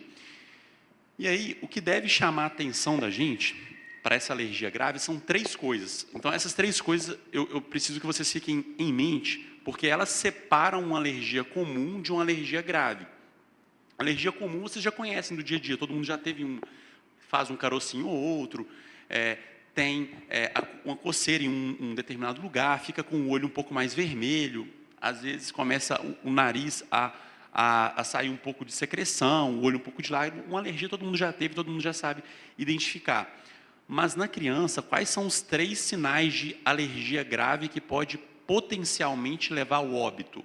Porque a anafilaxia é justamente isso, um choque circulatório causado por um corpo estranho, seja por via aérea, seja por via digestória, seja pela pele. Então, o que essa criança tiver de contato com o meio externo, ela pode causar uma reação muito grave.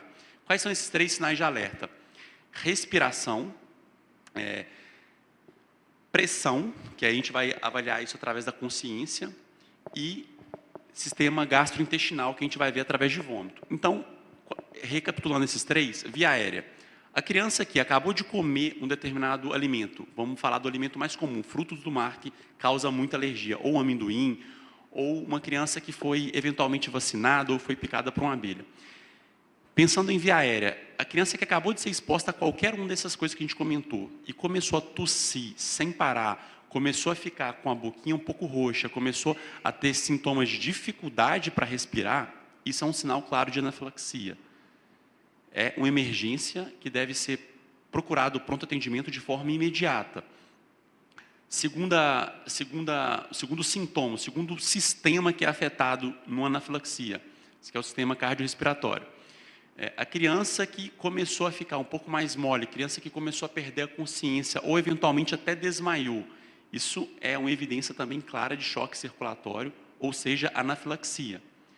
Terceiro ponto, a criança que depois de ingerir determinado alimento ou ser picada, tudo aquilo que a gente já comentou, ela evolui com diarreia, uma diarreia grave, uma diarreia que não para de forma imediata.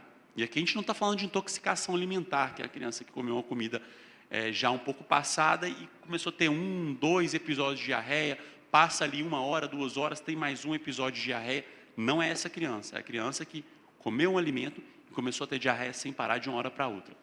Então, nesses 3 cenários, a procura deve ser imediata.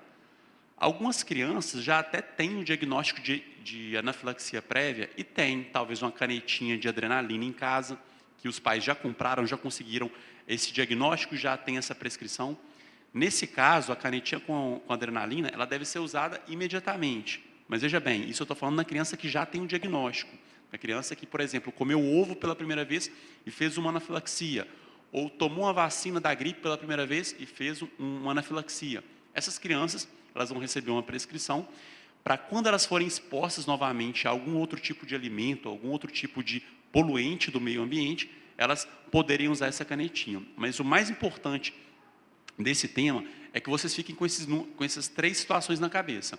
Da criança que acabou de ser exposta a algum alérgeno, ou algum alimento, ou alguma vacina, e evoluiu com sintoma respiratório, ou cardiovascular, ou gastrointestinal de forma imediata. Isso é anafilaxia, é uma emergência, tem que ter atendimento médico de forma imediata pelo risco potencial à vida.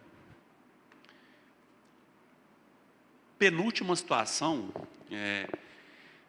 as intoxicações, que são extremamente comuns. A gente tem um órgão que chama Cinetox, que é o órgão que faz a vigilância de intoxicações, e no Brasil são registradas, em média, 400 mil intoxicações por ano. E dessas, 300 a 400 evoluem para óbito. Isso em criança, 300 a 400 óbitos por ano em criança. Ou seja, a gente está falando de uma criança que morre por dia no Brasil por intoxicação. Gente, aqui intoxicação não tem nem como falar sobre todos os possíveis tóxicos. É literalmente tudo que vocês imaginarem dentro de casa. Um detergente que fica debaixo da pia, uma água sanitária, um cloro, soda cáustica, todo tipo de produto de limpeza que vocês imaginarem, produtos cosméticos, medicamentos, que é extremamente importante. É muito, muito comum a gente receber tanto pacientes adultos quanto crianças com intoxicação. Geralmente, adultos é mais no contexto de tentativa de autoextermínio, né, tentativa de suicídio, e crianças no contexto de ingestão acidental. E assim como afogamento, é coisa de 1 minuto que o pai separou-lhe a cartelinha em cima da mesa para tomar medicação, e a criança está ali brincando. Quando foi ver, a criança pegou-lhe 3, principalmente idosos que têm aquela semaninha com vários medicamentos, a criança ali ingere 3, 4 comprimidos. E 3, 4 comprimidos em adulto não vai te causar sintoma nenhum. Tá? Pegar ali 3 comprimidos de clonazepam, vai te dar um pouco de sono, mas não vai causar problema nenhum. 3 comprimidos de paracetamol, 4, 5 comprimidos de qualquer coisa. Talvez até 10 comprimidos, dependendo da medicação. Agora, 3, 4 comprimidos numa criança ali de 5 meses, que pesa 5,5 kg, 6 quilos, isso já é uma dose tóxica para a criança que pode ter consequências irreversíveis. Então, a primeira coisa é tentar levar essa criança, nesse caso, a criança estando relativamente ainda com a consciência preservada, a criança não estando inconsciente, a criança não estando parando de respirar, aí a dúvida da Fabi, a gente já muda completamente o contexto. O quanto mais rápido você levar essa criança, melhor, tá? Porque às vezes esperar 20, 30 minutos para uma ambulância que vá ter o regulador entende que tem outras prioridades na frente, porque às vezes a criança comeu 1, 2 comprimidos e os pais nem sabem falar do que foi, o regulador às vezes vai até colocar uma outra prioridade na frente. Um acidente de carro, alguma coisa que realmente faça mais sentido. Mas, nesse caso, a gente orienta a levar o mais rápido possível, porque lá a gente consegue fazer carvão ativado, consegue fazer uma lavagem intestinal, consegue retirar aquilo em tempo hábil. E, obviamente, prestar os primeiros socorros, dar uma medicação para caso a pressão esteja caindo muito, caso a criança comece a ficar sem oxigênio, você consegue fornecer isso. Então, nesse caso, o mais urgente a fazer é levar essa criança no pronto atendimento e tentar identificar qual foi o tóxico. Por quê? Vários desses tóxicos, como os medicamentos, a gente tem antídotos. Então, reconhecendo os tóxicos, a gente consegue prescrever o antídoto que vai ali aniquilar o efeito do medicamento ou então do tóxico que foi ingerido. Erros muito comuns que a gente vê na prática é os pais tentando fazer a criança vomitar, por exemplo. Você não sabe o que ela bebeu, você vê ali um vidro que está aberto e você vai tentar fazer a criança vomitar. Isso é muito prejudicial, porque se é algum ácido ou algum álcali, né, por exemplo, uma soda cáustica, a criança já teve a lesão na hora da descida. E se você provoca vômito, ela vai ter a lesão de novo na hora da subida. E você pode ter uma perfuração de esôfago, você pode ter aquele conteúdo se derramando para dentro do tórax da criança. Então, em hipótese alguma, provoquem vômito na criança que acabou de ingerir.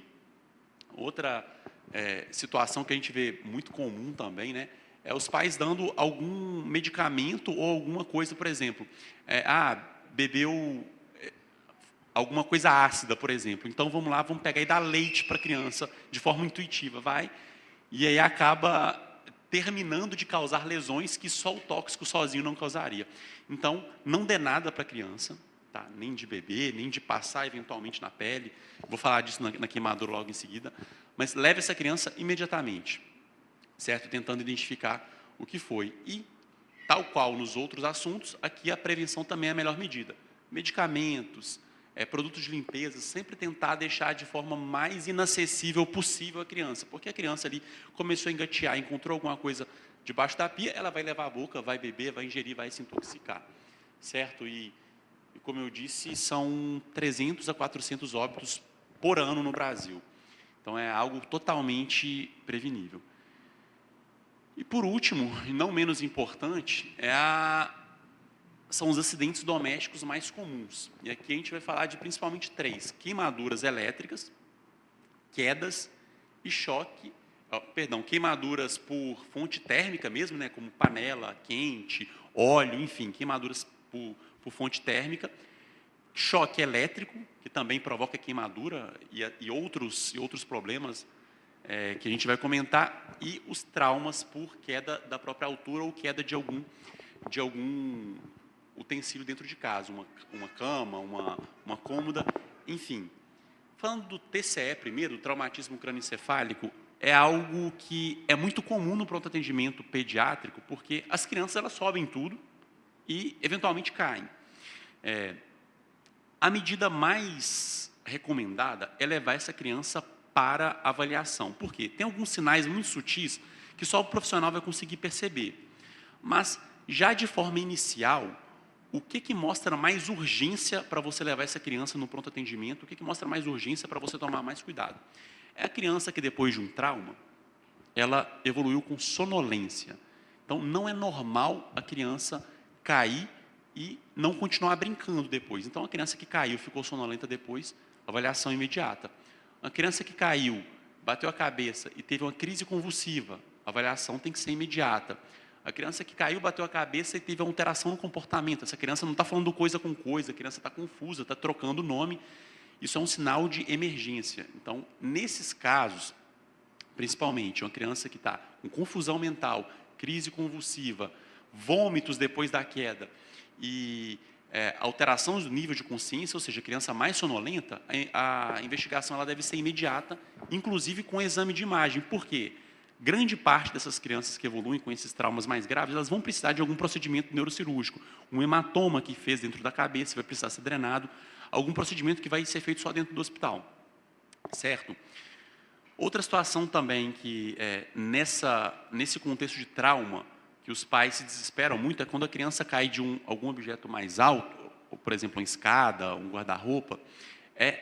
O nosso primeiro reflexo é tentar tirar essa criança da cena e levar ela para o hospital.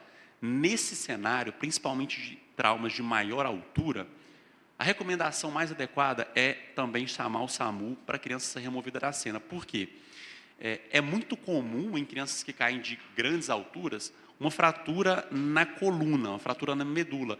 E se você pega essa criança que está lá no chão e leva ela para o hospital, essa lesão que já foi feita, você piora. Então, essa criança ela tem que ser transportada dali numa maca rígida e com um colar cervical. Então, é importante tentar manter essa criança no chão, imobilizada, segurar a cabecinha dela, não deixar ela movimentar o pescoço, esperar a ambulância chegar com o colete cervical e a prancha rígida. Não tentar movimentar essa criança que caiu de uma altura mais importante, porque há um risco muito grave de lesão cervical, e se a gente movimenta essa criança no transporte sem colar cervical, essa lesão que, se fosse parcial, ela vai se tornar uma lesão total, e é uma criança que potencialmente não vai andar nunca mais, por uma lesão cervical alta. Então, criança que caiu de uma altura um pouco maior, manter ela no chão, com a cabeça imóvel, até a ambulância chegar. Certo? Segunda situação do choque elétrico, a nossa primeira intuição, pensando em não profissionais da saúde, é tentar logo tirar essa criança da fonte. E assim como no afogamento, que se você for despreparado, aqui você vai se tornar também uma segunda vítima. Então, a primeira coisa a tentar se fazer é desligar disjuntor, desligar ou tirar a tomada da fonte. Ou seja, tirar a fonte de energia, tirar a fonte de eletricidade, e não ir direto com a mão na criança, porque senão você também vai tomar um choque. Caso não seja possível, você esteja longe do disjuntor, você não saiba onde fica, o ideal é você encapar suas mãos, tá? E estando de tênis também, e daí você ir tirar a criança. Porque aí você reduz o risco daquela corrente elétrica que está passando na criança, passar também em você. E essas crianças, elas devem ser, após esse choque elétrico, elas devem ser inicialmente investigadas, por quê? Por mais que pareça estar bem, no primeiro momento, você conseguiu tirar e ela aparentemente está bem, muitas arritmias vão acontecer depois desse choque elétrico e só vai ser diagnosticado no hospital com eletrocardiograma. Então, essa criança precisa passar por uma avaliação para fazer um eletrocardiograma e ser avaliada quanto ao ritmo cardíaco, porque algumas arritmias só vão se manifestar alguns momentos depois. E terceira e última situação são as queimaduras por contato direto com fonte térmica. Essas queimaduras acontecem principalmente em ambiente com fogão. E aí, como a gente já abordou, a principal medida aqui é tentar prevenir isso, ou seja, cabos de panela sempre para dentro, não Eu sei que é difícil para as mães, principalmente que tem mais de uma criança, que tem que cozinhar com uma mão e aí a criança está ali, coloca a criança ali na outra mão e vai mexendo. Só que isso é um fator de risco muito alto para queimadura, tanto da mãe quanto da criança. Então, evitar de mexer no fogão ou em fontes térmicas com a criança no colo.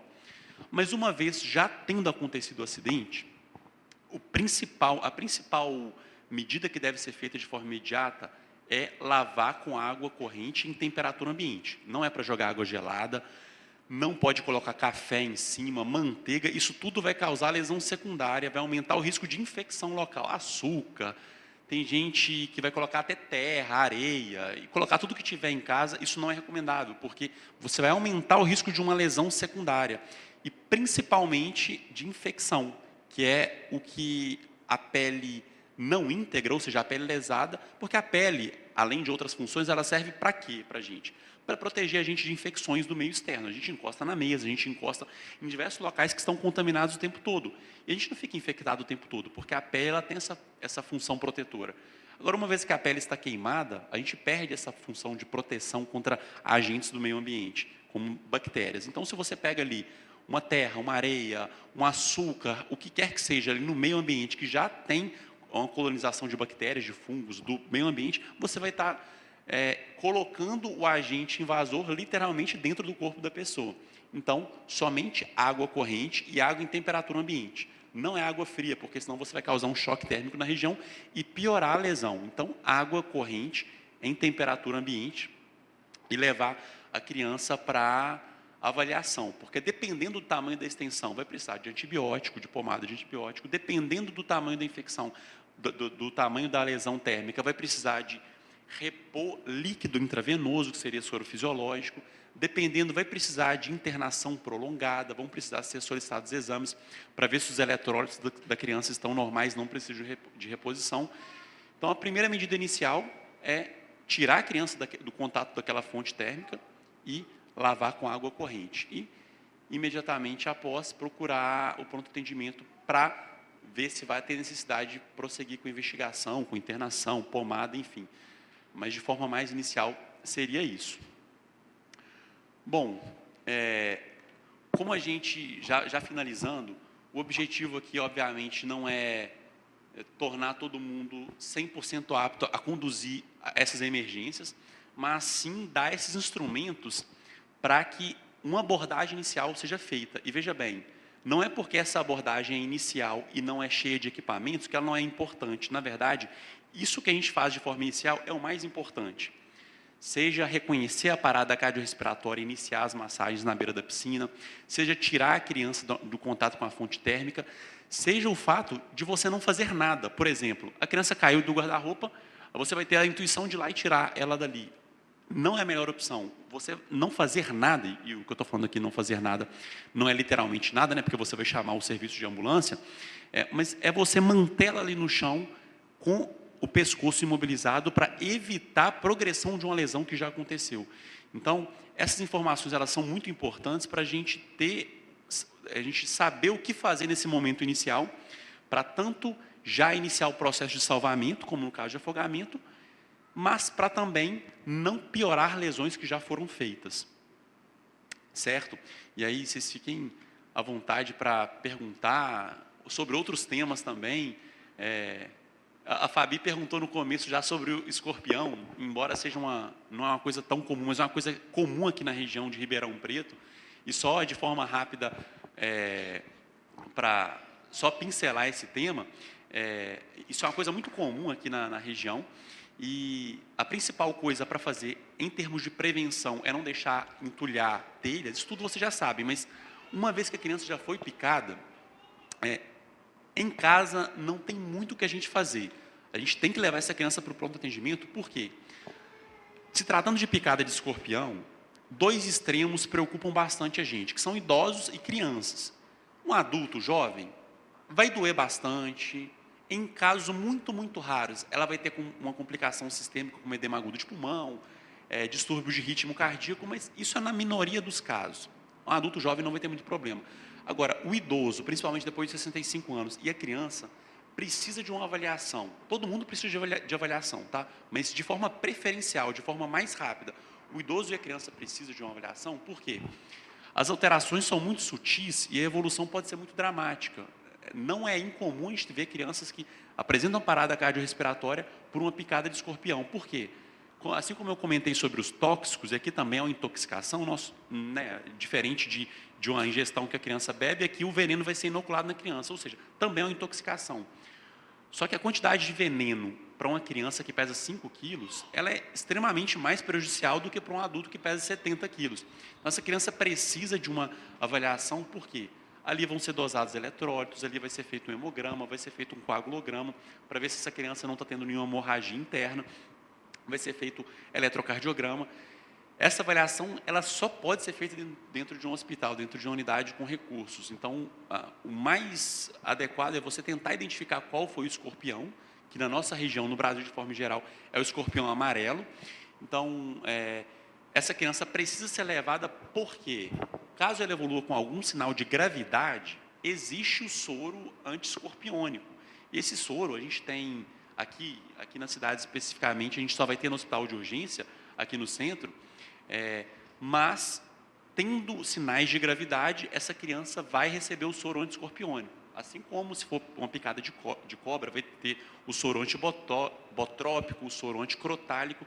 Então, nesse caso, infelizmente, não há muito o que fazer em casa, a não ser tentar identificar e levar a criança. Não é para fazer torniquete, não precisa colocar gelo, não precisa tentar chupar o veneno, como a gente via antigamente o pessoal tentando fazer, ou fazendo torniquete. Fazer o torniquete, por exemplo, numa picada de cobra, você vai aprisionar o veneno ali naquela região e vai causar muito mais dano naquela região e a criança vai perder, eventualmente, a mão ou o pedaço do braço vai ter que ser amputado, enquanto se a criança, o veneno circula e você consegue levar, ela chega, toma o soro antibotrópico e não acontece nada. Então, a melhor coisa a se fazer ativamente é levar. Não tem muito o que fazer em casa, a não ser tentar reconhecer o escorpião e levar a criança o mais rápido possível. Tem alguma outra dúvida dos temas que a gente falou? Algum outro tema que vocês queiram?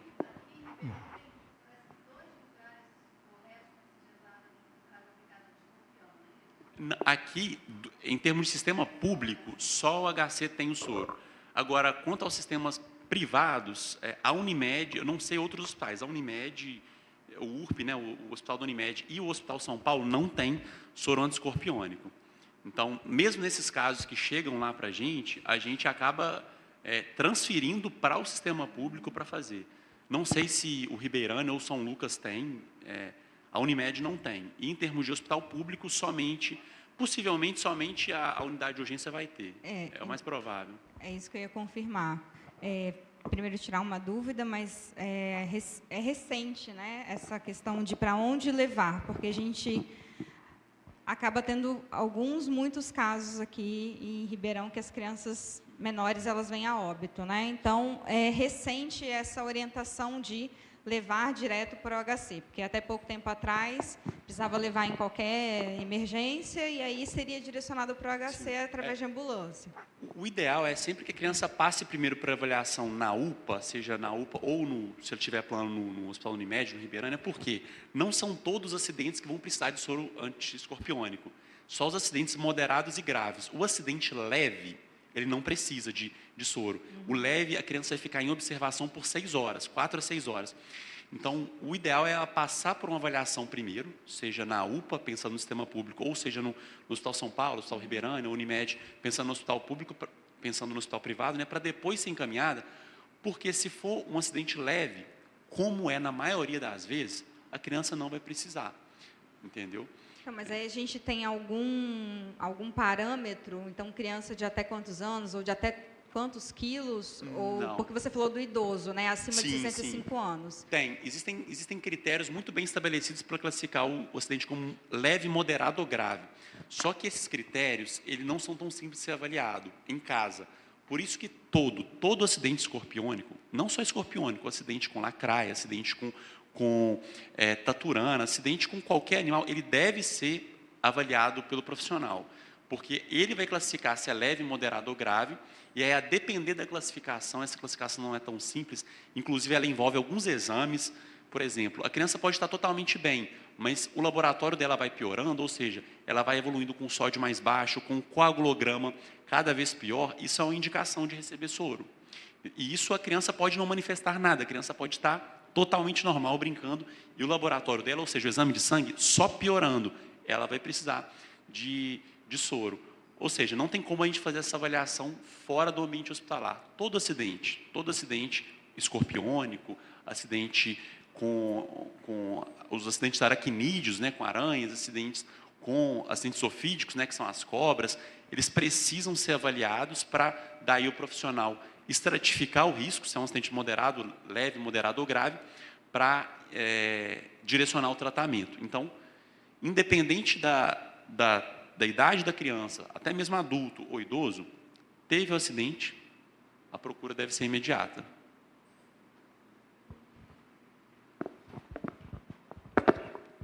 Eu gostaria de 3 coisas. Primeiro, quando o Abraão estava falando a respeito das crianças, de bebê recém-nascido, eu gostaria de saber, com relação à temperatura de um recém-nascido, que foi citado para não deixar muita coisa em volta do bebê, no berço, na cama. Ele tem uma temperatura diferente de um adulto? Pergunto porque às vezes a gente vê uma mãe embrulhou o bebê e está segurando apertado no peito. Então aquela criança deve estar suando totalmente, porque além do calor humano, do próprio corpo da mãe, mais a coberta que ela está envolvida, né? E também porque, em alguns casos, a gente vê que algumas pessoas desnaturadas abandonam o bebê logo após o parto, joga no mato, joga numa caçamba de lixo e, às vezes, aquele recém-nascido passa uma noite inteira ali totalmente desprotegido, né? Então, a primeira pergunta é essa, se existe uma diferença de temperatura do recém-nascido para o adulto. Perfeito. Uma diferença da temperatura dele não existe, mas existe uma diferença do risco de hipotermia, que é o que o senhor estava perguntando, né, sobre o risco dela ficar totalmente descoberta e ela evoluir com a hipotermia. A temperatura nossa, ela varia entre 35,5 e 37,5. Isso é o normal para todo mundo. Crianças, adultos, adolescentes, idosos, a gente sempre vai trabalhar com essa faixa de temperatura de 2 graus, 35,5 a 37,5. Isso para o recém-nascido até o idoso. Então, a faixa de temperatura ela é igual, só que o cuidado com a temperatura ele é diferente. Por quê? A gente, como adulto, idoso, a gente tem muito mais mecanismos de controle de temperatura do que o idoso, do que o recém-nascido, do que a criança. Então, essa criança ela é muito mais suscetível à hipotermia, a passar frio e esse frio ter repercussão do que um adulto. Então, de forma prática, o que se recomenda em termos de agasalho? Porque às vezes a gente vê pais que deixam as crianças sem agasalho nenhum, né, por achar que não, a criança ela tem que se autorregular a temperatura, e a gente vê o contrário também, pais que colocam 3, 4, 5 camadas de roupa numa criança que está em Ribeirão Preto com 40 graus. O ideal, isso é uma estimativa que a sociedade de pediatria usam, é que o recém-nascido, principalmente o recém-nascido, e isso a gente vai estender até pelo menos ali a 6 meses, tá? Mas especialmente o recém-nascido de 1 mês, ele deve estar com uma roupa a mais do que o adulto. Então, se o senhor está se sentindo confortável numa temperatura dessa, que deve estar a uns 23, com uma roupa, o recém-nascido e a criança um pouco mais jovem, de até 6, 8 meses, ela deve estar com uma roupa a mais, com uma camada, ou seja, então essa criança tem que estar com 2 roupas, com 2 camadas de roupa. Se é uma situação muito quente, dentro de casa, eu não estou conseguindo ficar com roupa nenhuma, está extremamente quente. Ou seja, essa criança, o ideal para ela é ficar com, no máximo, uma única camada. Entendeu? Isso é o recomendado. Agora, quanto a esse tempo que a criança fica, às vezes é abandonada, a gente vê, lá em Minas Gerais, por exemplo, vários casos de crianças que foram jogadas na Lagoa da Pampulha, a gente tem alguns relatos disso. Essas crianças, infelizmente, elas correm um risco de hipotermia muito maior, e essas crianças não toleram por muito tempo.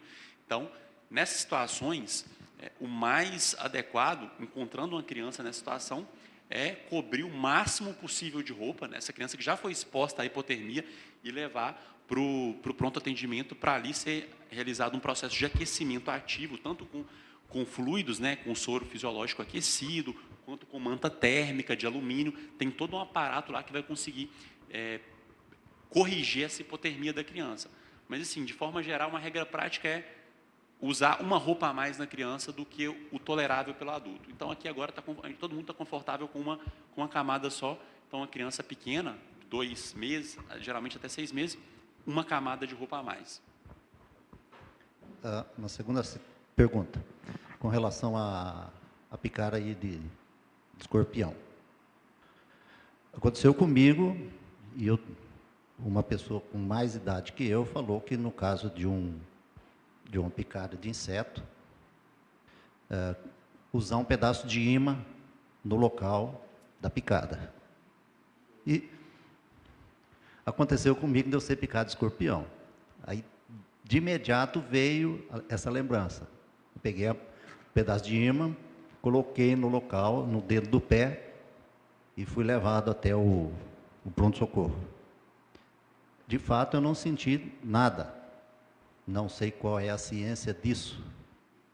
Fiquei em observação por um bom período também, no local de atendimento, e realmente não senti dor nenhuma, não teve nenhuma alteração de temperatura, de batimento cardíaco, de nada, a não ser somente um pouquinho de dor no local da ferroada. Não sei se já ouviram falar disso ou não, mas eu passei por essa experiência e deu certo. A gente tem muita coisa que as pessoas fazem de forma diferente, digamos assim. O padrão da picada de escorpião, o padrão do picado de escorpião é ser um acidente leve, dor local e sem ter nenhum outro acometimento. Independente do imã, entendeu? Mesmo se a pessoa não coloca o imã, eu particularmente nunca fiz soro anti-escorpiônico, nunca peguei um paciente que precisou, e já atendi muito paciente com picada de escorpião. A tendência é que o quadro seja muito tranquilo, entendeu? As pessoas sentem dor, algumas sentem um pouco mais dor, outras menos dor, mas tem gente que sente muito pouca dor também. Tanto é que às vezes eu nem bloqueio, por conta, elas estão muito tranquilas, mas no geral são quadros muito tranquilos, mas criança normalmente adulto jovem, por exemplo, eu até às vezes, se ele tiver um acesso fácil, for um paciente bem orientado, eu até libero ele sem ficar de observação. Criança eu sempre deixo, às vezes estendo até 8 horas observação, por causa de receio que eu tenho mesmo com criança, e idoso eu mantenho normalmente 6 horas, mas é comum que não precise fazer exatamente nada, tá? Esse é o padrão, na verdade. Exatamente. Então, o que o senhor colocou, na verdade, só poderia ter colocado qualquer outra coisa. Uma meia em cima, o imã, ou qualquer outra coisa que o efeito teria sido o mesmo. Porque o senhor é saudável, é ainda relativamente jovem, então o esperado é realmente que não aconteça nada, na maior parte dos casos.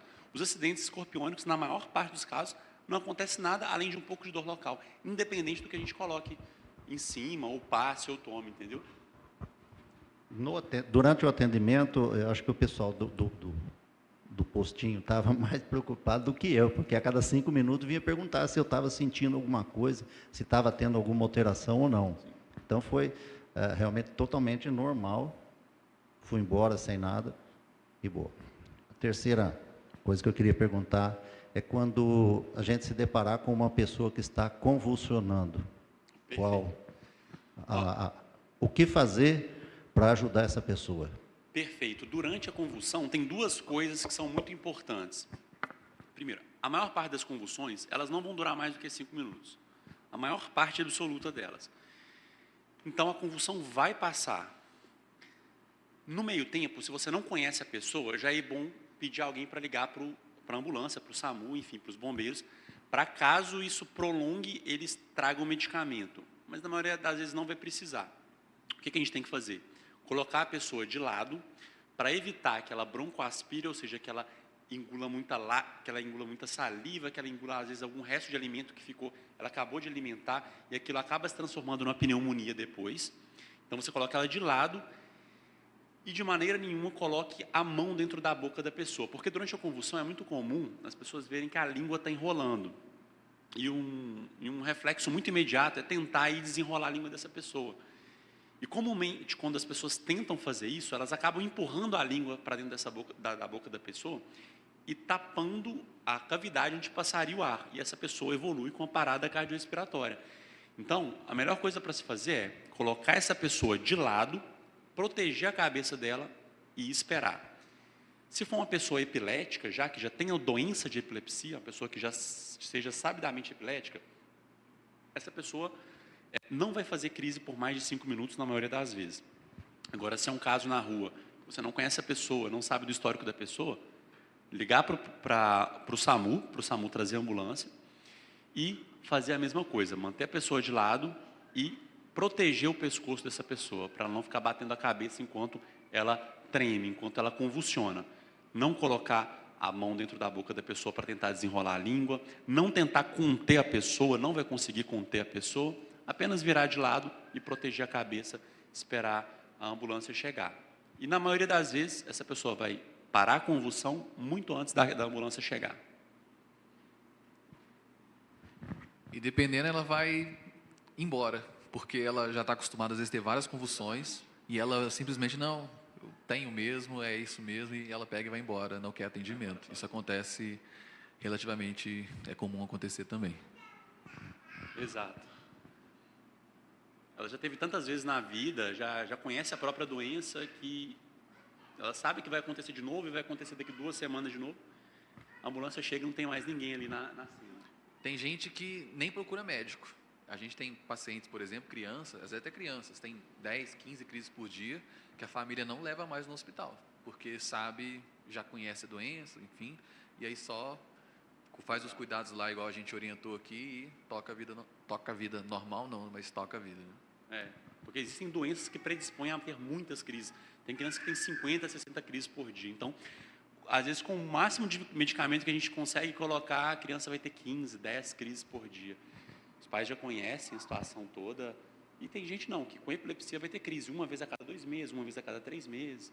A gente vai tentando ajustar a medicação até deixar a pessoa sem crise. Mas, embora seja assim, uma emergência, não é algo que assuste ou preocupe tanto, principalmente a pessoa que já tem o diagnóstico. Ela já conhece, já sabe até mesmo o que fazer. Ela vai levantar bem.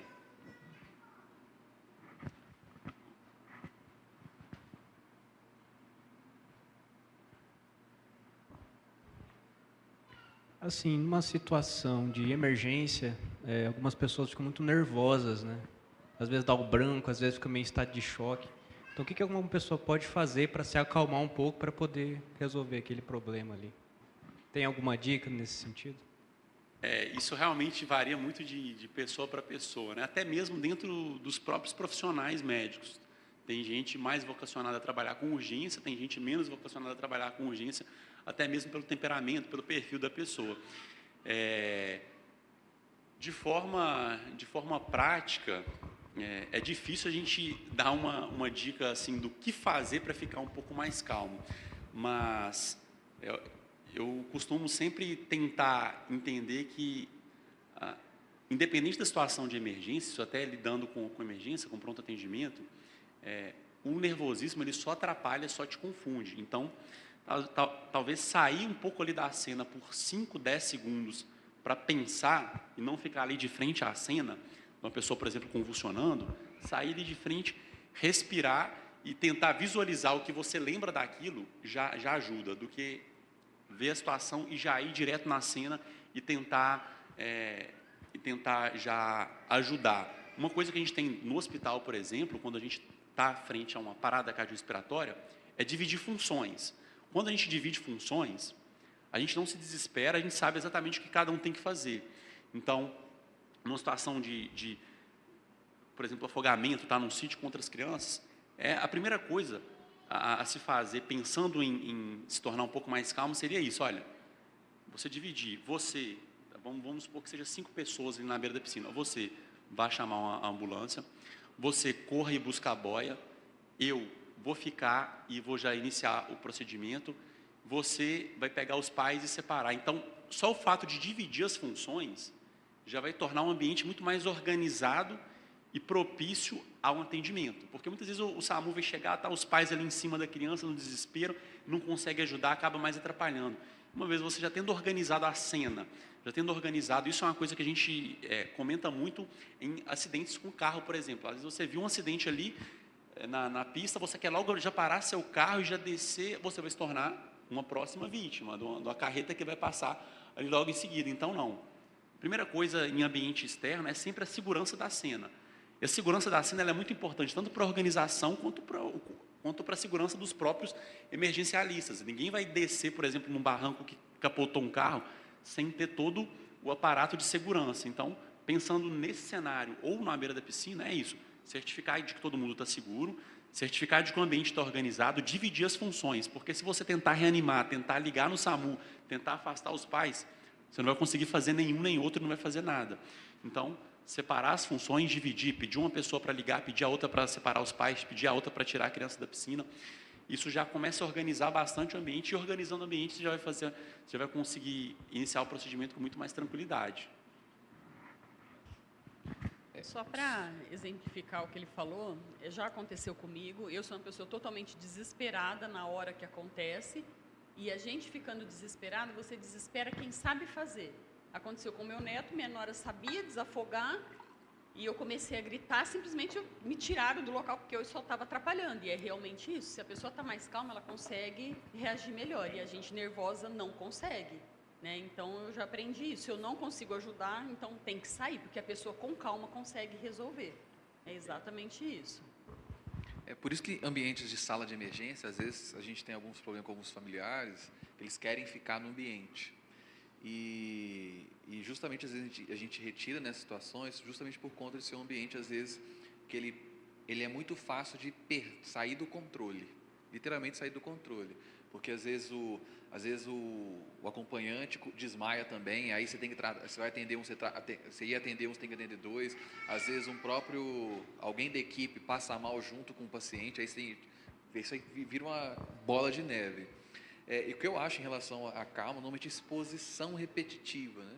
Por isso que o treinamento médico é tão importante. Você tem várias exposições daquilo, então você acaba começando a ter nem sempre nós temos um pensamento, a gente gera um pensamento, vamos dizer assim, desencadeado. Às vezes a gente acaba sendo treinado para atuar de forma reflexa. E isso gera, de certa forma, uma organização do fluxo. Por isso que quando a gente tem um fluxo bem estabelecido dentro dos serviços, então a equipe de enfermagem, junto com a equipe médica, eles estão bem organizados naquilo que eles têm que fazer, igual na divisão. Isso gera um atendimento muito mais tranquilo e é muito melhor para o paciente, entendeu? E por isso que, às vezes, nessa situação, a gente tenta, às vezes, deixar restrito, porque como familiar, acompanhante, ele, por vários motivos diferentes, seja por ele estar muito vinculado ao paciente, seja por estar numa situação muito desesperadora mesmo, ele acaba deixando, talvez, ele acaba desestruturando a equipe, igual você falou. Então, eu acho que o pragmatismo, quando a gente também entra na questão do pragmatismo, igual a gente recua, eu estou diante de quê? Gerar respostas a perguntas simples, né? Então, o que está acontecendo? Eu estou diante de uma convulsão. Por convulsão, trato de tal forma. Isso faz com que você seja mais pragmático, você tome condutas de forma mais rápidas, e essa organização do serviço, né, que ajuda também. No ambiente externo, igual, reforçando um pouco o que o Guilherme falou, as coisas podem ser descontroladas muito fáceis. Por isso que segurança da cena é muito importante. Por isso que não é só parar o carro para ajudar o outro, não é só entrar no meio do barranco para poder ajudar, não é só entrar na água, porque você acaba criando aquela bola de neve. Errou um, erra outro, e vai todo mundo errando, e aí no final, quem sofre mais é a primeira vítima. Porque a primeira vítima que estava lá para ser socorrida, às vezes ela não vai ser socorrida por conta disso. Então a coisa tem que ser, por isso que essa coisa protocolar, e às vezes tem gente que acha até questiona, né? Mas essa coisa protocolar, ela traz justamente a finalidade de gerar um desencadeamento lógico do atendimento, para poder gerar, no final, ter o atendimento adequado para o paciente, né? Eu passei por uma situação emergencial e eu sou meio Renata, assim, normalmente eu me vejo como essa pessoa que se desespera e grita. Eu passei por uma situação com a minha irmã, que é paciente oncológica, a gente estava chegando para uma quimioterapia e ela ameaçou primeiro desmaiar e depois ela teve o médico falou uma ausência, uma crise, enfim, de convulsão, não sei ao certo, mas o olho revirado, o corpo enrijecido. E eu lembro muito que eu gritava, é uma paciente oncológica, aciona a Unimed. Mas gritava, assim, absurdamente. Chama a Unimed, é uma paciente oncológica. E aí eu lembro que várias pessoas, assim, ela começou a vomitar, então foi naquele processo, então chegou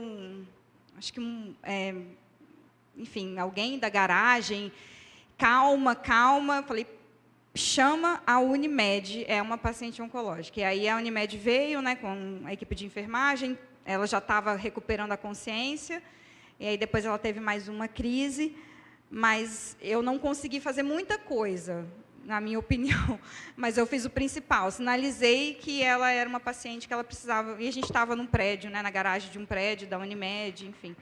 Então, Deus, às vezes não, Deus também ele manda provisão para a gente, para aquele momento que a gente está passando. Com certeza.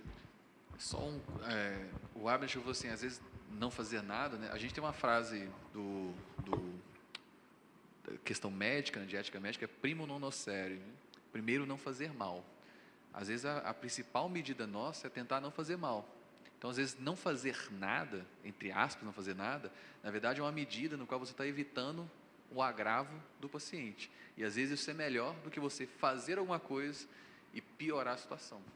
Então, não interprete, às vezes, não fazer alguma coisa como um problema. Na verdade, talvez seja a melhor decisão a ser tomada na situação.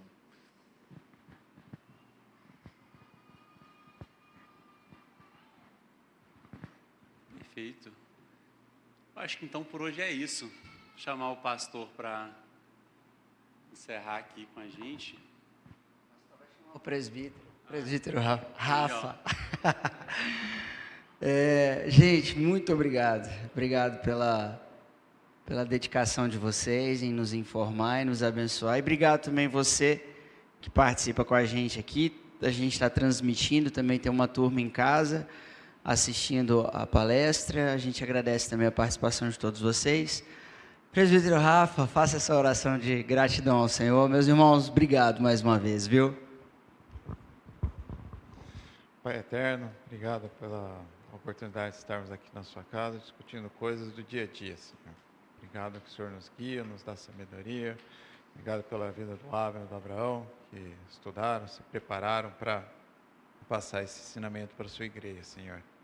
Peço que esteja guardando as nossas vidas e que a gente esteja atento aos problemas que podem acontecer, porque estamos num mundo caído, um mundo que acontecem essas coisas, e que o Senhor nos dê sabedoria para conduzir se acaso acontecer, Pai. E que entendamos que sempre a sua vontade está sendo cumprida, e sempre o Senhor tem um plano para nossas vidas, Pai. Em nome de Jesus. Amém.